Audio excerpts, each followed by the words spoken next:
வணக்கம் நண்பர்களே. நான் உங்கள் அருண் நாகலிங்கம். நாம வாரந்தோறும் நிஃப்டி ஸ்பாட் இண்டெக்ஸ் அனாலிசிஸ் பார்த்துக்கிட்டு இருக்கோம். அதனுடைய தொடர்ச்சியா இந்த வாரம் நம்ம நிஃப்டி ஸ்பாட் இண்டெக்ஸ் பார்க்க போறோம்.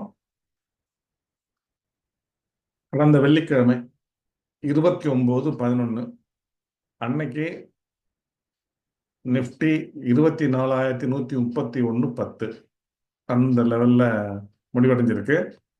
இது கடந்த 2 மாசமா பார்த்தோம்னா 10/11 1679.75 பாயிண்ட்ஸ்ன்றது இந்த 2 மாசத்துல இறங்கி இருக்கு. ஓகே, இப்போதைக்கு இதில் நான் இப்போ இயர் முடியிற ஒரு சுச்சுவேஷன் இருக்கிறதுனால நான் சில விஷயங்கள் பார்க்குறேன். இங்கே நம்ம 23,893 அதுக்கு கீழே வரணும்னு நம்ம என்ன பார்த்தோம். அதே மாதிரி 23,263 வந்திருக்கு. ஆனால் இங்கே டார்கெட்டுங்கிறது 22,668 22,668ங்கிறது ஒரு டார்கெட்டாக இருக்கு. திருப்பி இது மேலே போகலான்னு அப்படின்னு நம்ம ஏற்கனவே பார்த்துருக்கோம். ஓகேவா, ரைட்டு. எங்கே தான் வந்தாலும் திருப்பி இது மேலே தான் போகுங்கிறதையும் நம்ம ஆல்ரெடி பார்த்துருக்கோம். ஸோ ஒரு குவார்ட்டர்லி சார்ட்டில் உங்களுக்கு பார்த்தோம்னா ஒரு லோயர் லோ ஃபார்மேஷன்ன்றது வந்திருக்கு. அதுதான் பாயிண்ட்டு. நம்ம தெரிஞ்சிக்க வேண்டிய விஷயம், நம்ம நோட் பண்ண வேண்டிய விஷயம் என்னன்னா, ஒரு குவார்ட்டர்லி சார்ட்டில் உங்களுக்கு கரெக்ஷன்றது வருது. ஸோ நம்ம அதுக்கேற்ற மாதிரி நம்ம கொஞ்சம் உஷாராக இருக்கணும். ஏன்னா கரெக்ஷன்றது கொஞ்சம் பெருசாக வர்றதுக்கு வாய்ப்பு இருக்குன்னு தான் அது சொல்லுது. ஓகே, ஆனாலும் இங்கே இது தேர்ட் வேவ், திருப்பி கீழே ஃபோர்த் வேவ்ன்றது வரணும், திருப்பி மேலே போகணும். இப்போ 24,131 உங்களுக்கு 22,667 கிட்டத்தட்ட உங்களுக்கு 1,500 பாயிண்ட்ன்றது கீழே இறங்கிறதுக்கு வாய்ப்பு இருக்குது.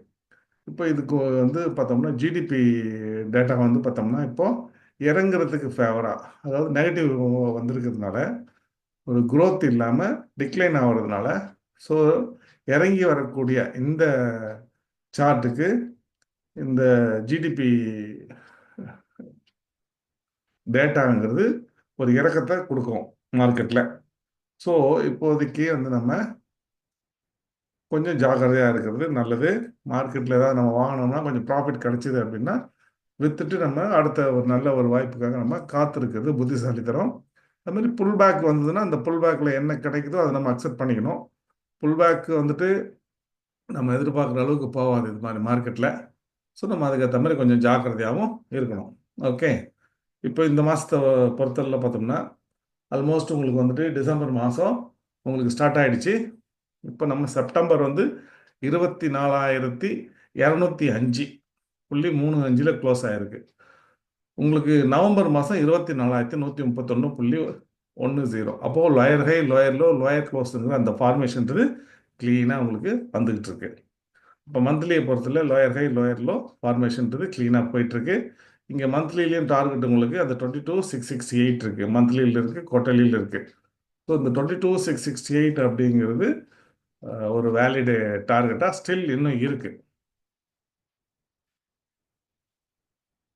ஸோ அதை நம்ம கொஞ்சம் உஷாராகணும். ஸோ இப்போ இறங்கி வரும்போது என்ன நடக்க போகுது? இப்போ இங்கே நம்ம ஏற்கனவே பார்த்தோம் 23,992.70, இங்கே 23,893. அப்போ இது ஏ இது பி சிங்கிற மாதிரி வரணும்னு பார்த்தோம். இது ஒரு 1 2 3 4 5ல வரணுன்றது நம்ம ஏற்கனவே பார்த்துருக்கோம். அப்போது வீக்லி சார்ட் என்ன சொல்லுது அப்படிங்கிறத இப்போ நம்ம பார்க்க போகிறோம். மந்த்லி சார்ட்டில் ஆல்ரெடி நம்ம சில கால்குலேஷன்ஸ்லாம் போட்டு வச்சுருக்கோம். ஓகே, ஆல்ரெடி இந்த higher level degree support HD 22,668 நம்ம ஏற்கனவே போட்டு தான் வச்சுருக்கிறோம். சப்போஸ் ஒரு புல் பேக் அப்படின்னா அதுக்குண்டான ஒரு புல் பேக்ன்றது எப்பவுமே ஆல்வேஸ் புல் பேக்ன்றது வரதான் செய்யும். நாம் அதுக்கு ஒன்றும் பண்ண முடியாது. அப்படி வந்துச்சு அப்படின்னு சொன்னால் கண்டிப்பாக நம்ம அதுக்கு உண்டான ஒரு டீசென்ட் இன்டர்வல்ன்றது கிடைக்கும். ஆனாலும் அது நமக்கு ஃப்ரெஷ் பையிங்கை கொடுக்காது.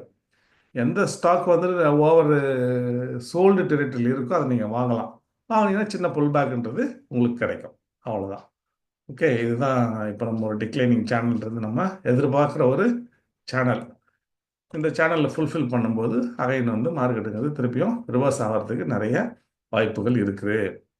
இறங்கும்போது வால்யூம் இல்லாமல் இறங்குது. அப்போ அதோட அர்த்தம் என்னென்னா இன்னும் மார்க்கெட் ரேலிங்கிறது போக தான் போகுது. அதில் எந்த விதமான மாற்று கருத்தும் இல்லை. ஆனால் இறங்கி வந்தாலும் திருப்பி திருப்பி இது மேலே போகும். அதே மாதிரி இப்போ இந்த இறங்கி வர்றது 1 2 3 4 5 தான். ஆனால் அதுல வரக்கூடிய ஃபோர்த் வேவ் திருப்பி மேலே தான் போகும். அப்படி மேலே போச்சு அப்படின்னா அதுக்கு உண்டான டார்கெட் போயிட்டு அதுக்கப்புறம் கீழே வரும். அது நம்ம வந்து ஒரு வீக்லி சார்ட்டில் போய் பார்க்கலாம். இப்போ இங்கே பார்த்தோம்னா உங்களுக்கு இங்கே தேர்ட் வேவ்ன்றது இங்கே உங்களுக்கு வந்திருக்கு.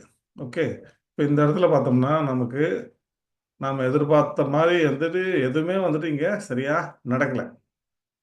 ஒரு செகண்ட் வேவ் புல் பேக் கொஞ்சம் ஸ்ட்ராங்காக போகும்னு பார்த்தோம், அதுவும் போல. ஸோ எல்லாமே வந்துட்டு கொஞ்சம் நமக்கு கொஞ்சம் ஏமாற்றமாக தான் இருக்கும். பட் ஃபர்ஸ்ட் வேவ்ன்றது இங்கே இருக்குது. இப்போ இந்த டாப்லேருந்து வரும்போது வீக்லி சார்ட்டில் பார்த்தோம்னா இங்கே lower high, lower low, lower close 24,966, 24,694 low, 24,567, 24,073, 24,134. அப்போ இங்கே வந்து ஃபர்ஸ்ட் வேவ்ன்றது இங்கே முடிவடைஞ்சிருக்கு. இப்போ அதுக்கேற்ற மாதிரி மேலே போயிடணும். மேலே போகும்போது டீசன்ட் கரெக்ஷன்றது 38.2 இல்லை ஒரு 61.8 போயிருந்ததுன்னா செகண்ட் வேவ்னு சொல்லலாம். பட் இங்கே என்ன ஆச்சு அப்படின்னு பார்த்தோம்னா இங்கே செகண்ட் வேவ்ன்றது பார்த்தோம்னா அப்ரப்டாக அப்படியே நின்றுடுச்சு, திருப்பி லோயர் லோடு வந்துருச்சு. ஸோ இங்கே செகண்ட் வேவ்ன்றது இங்கே வந்திருக்கு.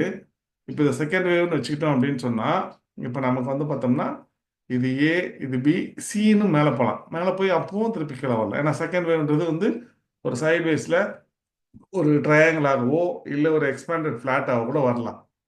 இப்போ இது மாதிரி சுச்சுவேஷனில் அப்படி வந்துச்சுன்னா அப்போ இங்கே டார்கெட்ன்றது 25,125, மேக்ஸிமம் பார்த்தோம்னா 25,325 அந்த லெவல் வரைக்கும் போகலாம். அவ்வளோதான். ஓகேவா? ஆனால் என்ன ஆனாலும் சரி, இப்போ என்ன இது க்ளீனாக என்ன சொல்லுதுன்னா ஒரு தேர்டு வேவ்ன்றது கீழே வரப்போகுது. அப்படி வந்துச்சு அப்படின்னு சொன்னால் அது ஒரு 1 2 3 4 5 வரப்போகுது. இப்போ நமக்கு வந்து அங்கே வந்து 22,668 பார்த்தோம்ல, அந்த 22,668ங்கிறது பார்த்தோம்னா இது ஒரே வேவாக வரும்போது தான் அந்த டார்கெட்டு. அப்படி இல்லாத பட்சத்தில் இன்னும் கீழே இறங்க வாய்ப்பு இருக்குது. அப்படி இருக்கும் பட்சத்தில் டார்கெட்டு உங்களுக்கு 19,926 அங்கெல்லாம் வர்றது கூட வாய்ப்பு இருக்குது. ஆனால் இது வந்துட்டு வேவ் வந்து எக்ஸ்டென்ஷன் ஆகும்போது மட்டும்தான். ஓகேவா? இப்போ இங்கே வந்து வர ஒரு வேவு 1 2, இப்போ இதுக்குள்ளே ஒரு 1 2 அப்படிலாம் வரக்கூடாது. வந்ததுன்னா இன்னும் கரெக்ஷன்றது பெருசாக கீழே வரும். இப்போ என்ன பொறுத்தல இதுதான் ஸ்டாப் லாஸ். இப்போ நான் ஒரு லாங் பொசிஷனுக்கு ஆல்ரெடி கையில் வச்சுருக்கேன், இனிஷியேட் பண்ணியிருக்கேன். அதுக்கு 23,873ங்கிறது என்னோட ஸ்டாப் லாஸு. இப்போ டார்கெட்ன்றது நான் இதை எதிர்பார்க்குறேன் 25,125. பட் எங்கே போனாலும் திருப்பி இது கீழே தான் வரும். நம்ம ஒரு புல் பேக் எதிர்பார்க்குறோம், அவ்வளோதான். ஒரு பல வாரங்கள் அடித்தான் இல்லையா, அதுக்கு ஒரு புல் பேக்ன்றது நம்ம எதிர்பார்க்குறோம், அவ்வளோவே தான். இப்போதைக்கு பார்த்தீங்கன்னா 22,712, 20,972 இதெல்லாம் ஈஸியாக வரக்கூடிய டார்கெட். ஏன்னா தேர்ட் வேவ்ன்றது அது ஒரு 1 2 3 4 5ல வருது. ஒரே வேவாக வந்ததுனால கம்மியாக வரும். ஆனால் இங்கே அது ஒரு 1 2 3 4 5ல வருமானால் அது நமக்கு பெரிய தலைவலியை தான் ஏற்படுத்தும். பல வாரங்கள் ஒரு நெகட்டிவ் மார்க்கெட்டை கொண்டு வரும், ஒரு பேர் மார்க்கெட்டை கொண்டு வரும். ஸோ நம்ம வந்துட்டு கொஞ்சம் உஷாராக இருக்க வேண்டிய நேரம் இது. இந்த 20,873க்கு கீழே வருமானால் கண்டிப்பாக நம்ம லாங் பொசிஷனை வச்சுக்க முடியாது. ஆக்சுவலாக ப்ராப்பர் ஸ்டாப் லாஸ் இதுதான் 23,263 தான். பட் ஆனால் வந்துட்டு இப்போதைக்கு வீக்லியில் வந்துட்டு ஆல்வேஸ் வீக்லியில் வந்து பார்த்தோம்னா ஒரே வேவாக வர்றதுக்கு தான் வாய்ப்பு இருக்குது. இந்த ஃபார்மேஷனில் இது ஒரு 1 2 3 4 5ன்னு மாறுச்சுன்னா பல வாரங்கள் இந்த ஒரு அப்சைடில் போகிற இந்த வேவை கொண்டு போவோம். ஆனால் பார்த்தோன்னா பெருசாக ப்ரைஸ் ஏறாது, ஒன்லி டைம் மட்டும்தான் கரையும். ஆனாலும் எங்கே போனாலும் திரும்பி திரும்பி இது கீழே தான் வரும். அதுதான் நம்ம தெரிஞ்சுக்க வேண்டிய விஷயம். இப்போதைக்கு நம்ம வந்துட்டு ஒரு பேர் மார்க்கெட்டில் என்ட்ரு ஆயாச்சு ஆல்ரெடி. பட் இன்னும் நான் என்ன நினச்சேன்னா சிம்பிளாக முடிஞ்சிட்டு திருப்பி மேலே போகும்னு நான் நினச்சேன். பட் நான் இங்கே சப்வேவ் எடுக்கிற இந்த ஃபார்மேஷன் வந்து பார்த்தோம்னா அது ஒரு சில மாதங்களை எடுத்துக்கும் கம்ப்ளீட் ஆகிறதுக்கு அப்படின்னு தான் நான் நினைக்கிறேன். ஸோ நம்ம வெயிட் பண்ண வேண்டிய ஒரு நேரம். ஆப்பர்ச்சுனிட்டி கரெக்டான ஸ்டாக்கை வந்து பார்த்து தான் வாங்கணும், நம்ம வேறு வழி இல்லை. மற்றபடி முன்ன மாதிரி நம்ம இஷ்டத்துக்கு ஏதோ ஒரு ஸ்டாக் வாங்கி விற்றுடலாம் அப்படின்னு நம்ம நினைக்க முடியாது. எது ஓவர் சோல்டு வருதோ அது மட்டும்தான் நம்ம வாங்க முடியும். இல்லைன்னா சேனலோட டவுன் சைடில் எந்த ஸ்டாக் வந்து டச் ஆகுதோ அதுதான் வாங்க முடியும். மற்ற எது வாங்கினாலும் நான் ஸ்டாப்பாக கீழே தான் வரும். அது நமக்கு ஒரு பெரிய தலைவலி தான் கொடுக்கும், பார்த்துங்க. ஓகேவா?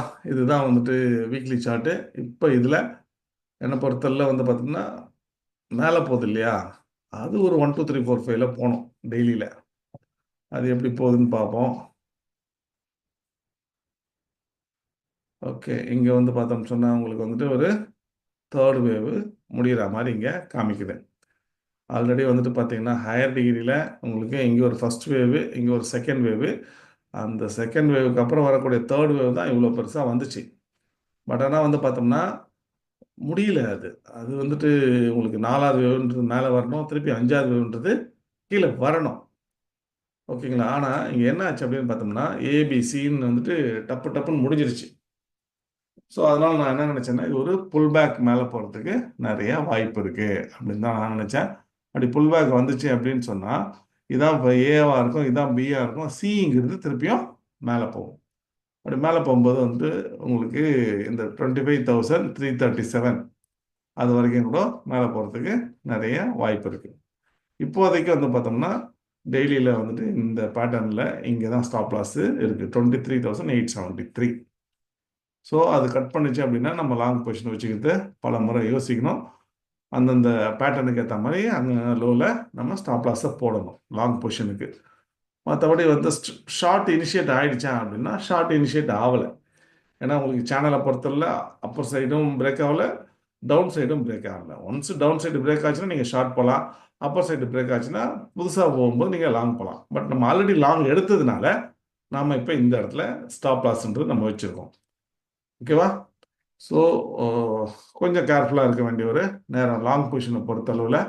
மற்றபடி வந்துட்டு ஷார்ட் அடிச்சிருக்கீங்க அப்படின்னு சொன்னால் இப்போதைக்கு இதுதான் ஸ்டாப் லாஸ் 24,355. அதுக்கு மேலே போச்சுன்னா திருப்பி இது மேலே தான் போகும். பட் எங்கே போனாலும் நீங்கள் கம்முன்னு வச்சுருந்தீங்கன்னா இறங்கி வரும், அது வேறு விஷயம். பட் மார்ஜின் கட்டணும், எம்டிஎம் கட்டணுன்ற ஒரு பிரச்சனைன்னும் போது நம்ம இதில் வந்து நம்ம சப்போஸ் ஃப்யூச்சரில் நீங்கள் ஷார்ட் போயிருக்கீங்க அப்படின்னு சொன்னால் நீங்கள் ஹெட்ஜ் பண்ணிக்கலாம். இந்த லெவலுக்கு மேலே போகும்போது 24,354 355ன்னு வச்சுங்க. அதுக்கு மேலே போச்சுன்னா ஹெட்ஜ் பண்ணிக்கலாம். இல்லைனா இதுக்கு கீழே வருது ஷார்ட் வச்சுருக்கேன், சாரி லாங் வச்சுருக்கேன் அப்படின்னா நீங்கள் 23,873 கீழே போச்சுன்னா நீங்கள் வந்து ஷார்ட்டை ஆட் பண்ணி நீங்கள் ஹெட்ஜ் பண்ணிக்கலாம். ஓகேவா? அது மாதிரி நீங்கள் பார்த்துங்க. அப்புறம் எட்ஜை எங்கே ரிலீஸ் பண்ணணுன்றது நீங்கள் யோசிச்சுங்க. ஏன்னா எட்ஜ் பண்ணுறது ஈஸி, அதை ரிலீஸ் பண்ணுறது தான் கஷ்டம். அப்போ அதுக்கு நீங்கள் வேவில் கொஞ்சம் மாஸ்டராக இருந்தால் தான் அந்த வேவ் கவுண்டிங்கை பார்த்து நீங்கள் எங்கே ரிலீஸ் பண்ணணும் அப்படிங்கிறத வந்து நீங்கள் ஓரளவுக்கு கரெக்டாக பண்ண முடியும். ஓகே நண்பர்களே, இந்த வாரம் நம்ம டீட்டெயில்டாக Nifty spot index analysis Elliott wave அடிப்படையில் பார்த்தோம். உங்களுக்கு இதில் ஏதாவது டவுட்ஸ் இருந்ததுன்னா நீங்கள் தாராளமாக கமெண்ட் செக்ஷனில் கேட்கலாம். நாங்கள் அதற்கு விளக்கம் அளிக்க காத்திருக்கிறோம். இந்த வீடியோ உங்களுக்கு பிடிச்சிருந்தா லைக் பண்ணுங்கள், ஷேர் பண்ணுங்கள். இது வரைக்கும் நீங்கள் எங்களுக்கு சப்ஸ்கிரைப் பண்ணலைன்னா இம்மிடியட்டாக சப்ஸ்கிரைப் பண்ணுங்கள். நன்றி, வணக்கம்.